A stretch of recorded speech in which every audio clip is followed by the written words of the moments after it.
நடக்காத இசை வெளியீட்டுக்கு எங்களை அழைத்த நேச முரளிக்கு மனமார்ந்த நன்றி. இந்த இந்த அராஜகத்துக்கு முதல் பலியான இயக்குனர் நான். ஆனால் அது இவராது போராடி போயிருக்கின்றார். ஒருவேளை இந்த போராட்டத்தை நான் தொடங்கியிருந்தால் இன்னைக்கு இவங்களாம் அதை மாட்டியிருக்க மாட்டாங்களோ என்னவோ. ஒரு காம்ப்ரமைஸ் ஆகிட்டு விட்டதுனால இன்றைக்கி மறுபடியும் அதாவது சுதந்திரத்துக்காக போராடுங்க யாரும் சுதந்திரத்தை அனுபவிக்கலை. அது அடுத்த வாரிசு தான் அந்த சுதந்திரத்தை அனுபவிக்கிறாங்க. அது மாதிரி இதனால் பாதிக்கப்பட்டவங்க அடுத்து இப்போ நக்கீரன் சார் சொன்ன மாதிரி கொஞ்சம் காம்ப்ரமைஸ் ஆகிட்டோம். அப்போது அடுத்து யாரோ ஒருத்தர் வரும்போது அது அந்த எதிர்வினை ஆற்றும்போது அதுக்கு உண்டான இது தாக்குதல் தொடங்குது.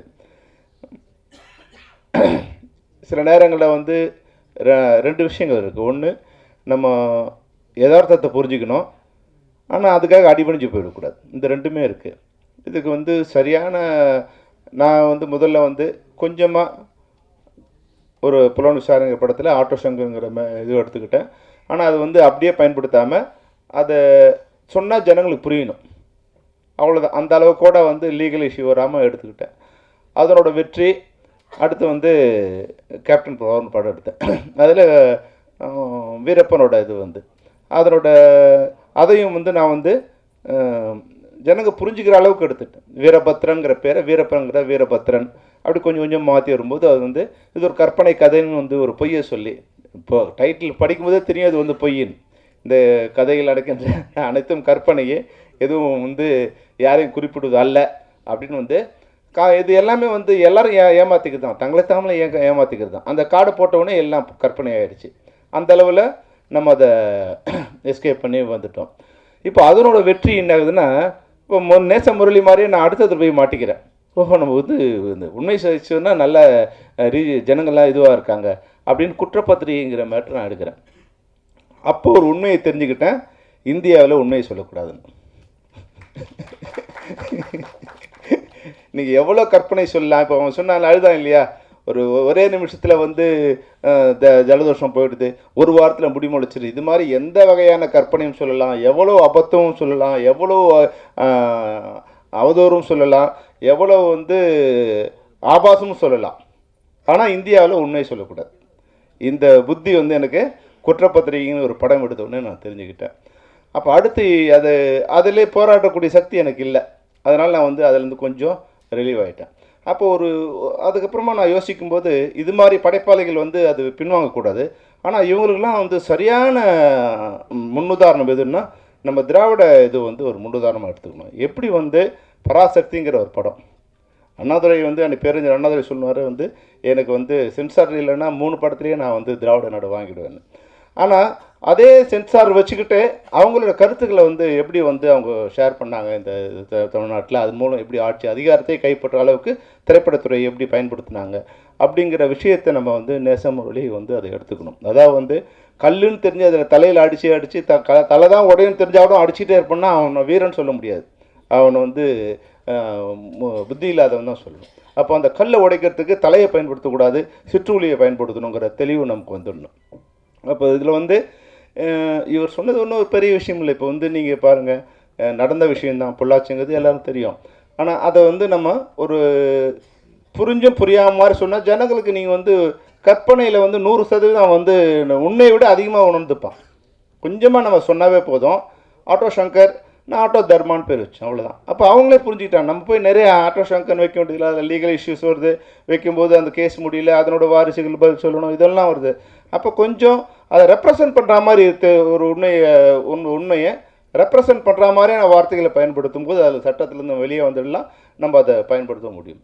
அது மாதிரி ஒரே நேரத்தில் எல்லாரையும் பகைச்சிக்கிறது இருக்கு இல்லையா, அந்த எல்லாரையும் பகைச்சிக்கிற அளவுக்கு நமக்கு சக்தி இருக்கா அப்படின்னு நேசமுரளிக்கு எனக்கு எல்லாரையும் பகைச்சிக்கிறது. மணிப்பூரை பற்றி சொல்லுவேன், நான் பொள்ளாச்சியை பற்றி சொல்லுவேன், இராணுவத்தை பற்றி சொல்வேன், அப்படின்னா விளம்பரத்தை பற்றி சொல்வேன். இவங்க தான் ஆட்சி பண்ணுறாங்க, இவங்க தான் சட்டம், இவங்க தான் கட்டமைப்பு. இதில் ஒரே நேரத்தில் அனைவரையும் பகைத்து கொள்வது ஒரு சரியான படைப்பாளிக்கான இதுவாக இருக்காது. அதனால் நிச்சயமாக உங்களுடைய வீரியம், நிச்சயம் உங்களோட கோபம் எல்லாம் உண்மை. அதை எப்படி சரி பண்ணி எப்படி வழிமுறை நடத்தணுங்கிறது நீங்கள் புரிஞ்சுக்கணும். ஆனாலும் இதில் வந்து தரப்பட்ட அனைத்துமே இப்போ வந்து இந்த விஷயத்தை குறைஞ்சபட்சம் இது மாதிரி இப்போ நம்ம பண்ணால் எல்லாம் அட்ஜஸ்ட் பண்ணி போயிட்டாங்க. பொள்ளாச்சியில் வந்து 2 வருஷமாக அட்ஜஸ்ட் பண்ணி போயிட்டாங்க. ஆனால் ஒரு நாள் போலீஸ் ஸ்டேஷன் வந்துட்டாங்க, அந்த உண்மை வெளியே வந்துடுச்சு. அது மாதிரி சென்சார் போர்டு கூட வந்து எங்கேயுமே அராஜகம் அதிகமாகும் போது அதுக்கான புரட்சி தொடங்கிடும். அது கொஞ்சமாகவும் விநாசகாலே விபரீத புத்தி வரும். அந்த விநாசகாலம் எப்போ வரும்னா விபரீத புத்தி அதிகமாகும் போது அந்த விநாசகாலம் வரும். இப்போ உண்மையாகவே வந்து தேவையற்ற அடக்குமுறைகளை வந்து படைப்பாளிகள் மீது வரும்போது நான் செத்தாலும் பரவாயில்லன்னு ஒருத்தர் நினச்சிட்டான்னா அவனை எந்த இராணுவத்தை கொண்டும் அடக்க முடியாது. இந்த சட்டத்துக்கு பயந்து நான் வாழணும், இந்த சட்டங்களுக்கு பயந்து நான் வாழணும்னு நினைக்கிற வரைக்கும் தான் போலீஸு, இராணுவம், அதிகாரம், ஆட்சி எல்லாம். நான் செத்தாலும் பரவாயில்லன்னு ஒருத்தர் முடிவு எடுத்துட்டான்னா அவனை யாராலும் அடக்க முடியாது. அந்த நிலையை வந்து யாருக்கும் கொண்டு வந்துடக்கூடாது. அதுதான் வந்து இப்போ இந்த மீட்டிங் மூலமாக, இந்த கூட்டம் மூலமாக சம்மந்தப்பட்டவர்களுக்கு நான் கொடுக்குற விஷயம் என்னென்னா, நம்ம வந்து அதிகாரத்தில், அதாவது வந்து நம்ம வேலைக்கு வரும்போது இந்த வேலையை செய்து தான் வந்திருக்குமே தவிர இந்த அதிகாரத்தையும் இந்த ஆட்சியையும் காப்பாற்றுறது அதிகாரிகளோட வேலை இல்லை, மக்களை காப்பாற்றுறது தான் அதிகாரிகளோட வேலை. ஆனால் இப்போ அப்படியே மாறி என்ன வந்துடுச்சுன்னா, அதிகாரிகளோட வேலை என்ன வந்துடுச்சுன்னா, இந்த அதிகாரத்தையும் ஆட்சியையும் காப்பாற்றுவது தான் மக்களுடைய அதிகாரிகளோட வேலைன்னு வந்துடுச்சு. இப்போ நக்கீரன் ஐயா சொல்லும்போது சொன்னாங்க பாருங்க, எந்த எஸ்பி வந்து பாலியல் இதில் வந்து மாட்ட போகிறாங்களோ அவங்களே அந்த பாலியல் இதுக்கு வந்து முதல்ல துணையாக இருந்திருக்காங்க. இப்போ பாருங்கள், ஒரு பெண்ணு இந்த இதில் வந்து பத்திரிகைக்காரர் நக்கீரன் கோபால் மாதிரி வந்து மிக பிரபலமான தைரியமாக நம்மளாம் மிகப்பெரிய இதுன்னு நினைக்கிற ஒருத்தருக்கே இவ்வளோ பெரிய திரட்டு இருக்கும்போது நேச முறையெல்லாம் சுண்டக்காய் மாதிரி எப்படி அமைக்கி எடுத்துருவாங்க. அதனால் வந்து இதை புத்திசாலித்தனமாக கையாண்டு இந்த இதில் வந்து நீங்கள் வெளியே வரணும். நிச்சயமாக இப்போ சென்சார் போர்டு கூட வந்து நாங்கள் எங்களுடைய கோரிக்கை என்னென்னா, படைப்பாளிகளை வந்து நீங்கள் நசுக்காதீங்க. எல்லாரும் வந்து அமைங்கி போயிட மாட்டாங்க, ஒரு நாள் அது வந்து பிரளயமாக மாறும். அது மாதிரி வந்து யாரையும் ஒரு அழுத்தம் கொடுக்காதீங்க. சட்டத்துக்கு உட்பட்டு நீங்கள் வேலை செய்யுங்க.